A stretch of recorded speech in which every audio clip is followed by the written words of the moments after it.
To an exclusive report on the Wagner Group, the private army that's been fighting against Ukraine on behalf of Russia. We've learned that less than 2 weeks before its soldiers started marching towards Moscow, Syria's President Assad, who has relied on President Putin's forces in his civil war against his own people, was negotiating with Wagner. President Assad wanted a tenfold increase in the number of Wagner fighters operating in Syria.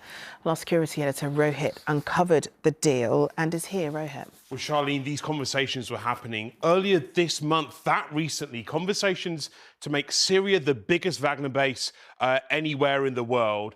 And when that march to Moscow began, the Syrian regime were completely blindsided. I guess it shows how surprising that attempted coup was, even to Wagner's closest partners. Now, these are the details. Just 2 weeks before these scenes in Russia, Wagner's men in Damascus were talking to the Syrian regime about a lucrative deal to recruit tens of thousands of new fighters.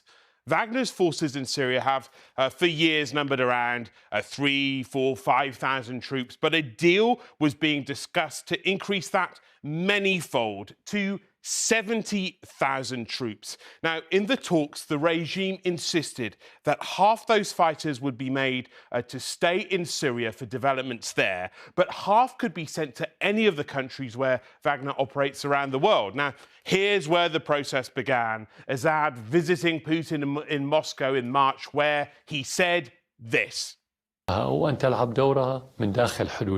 believe that if Russia has the desire to expand bases or increase their number, it is a technical or logistical issue.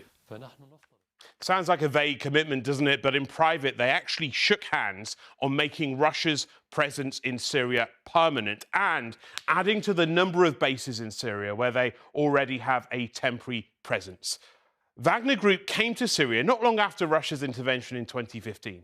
Putin's men and Prigozhin's men working hand in hand to tip the balance of the civil war in favor of Assad. And thanks to that, he's still in power, despite all the atrocities, despite the chemical weapons, despite the corruption, the bloodshed, and the hunger. But we can reveal for the first time the scale of Prigozhin's role inside Syria away from the battlefield.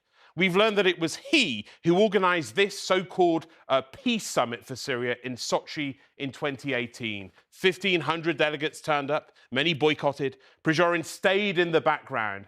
What's in this for him beyond influence? Well, this presidential decree might help explain that. A lucrative contract in 2019 to allow oil exploration and drilling with a mysterious company called Mercury. What wasn't widely known at the time was that Prigozhin had a key role in that company, part of why the company was actually sanctioned by the UK and others 3 weeks later. Now, this is business to him, Charlene, but as ever in Syria, it's the people who suffer the most. Just this week, Russian airstrike killed at least 9 civilians in a marketplace, and all the while, this normalization process continues. Assad being welcomed back onto the world stage by many countries in the region. Well, can I just bring you to events in Ukraine with those Wagner mercenaries saying they won't fight in Ukraine anymore? What does that mean for the conflict? Well, this is about contracts. Wagner refused to sign a contract with the Kremlin, which would basically transfer their people and some of their resources to the Russian armed forces. Now, what does this mean? Some of those Wagner fighters will simply join the Russian army independently. Many won't. So it reduces their number. But it's possible to overstate the scale and the importance of this mercenary group.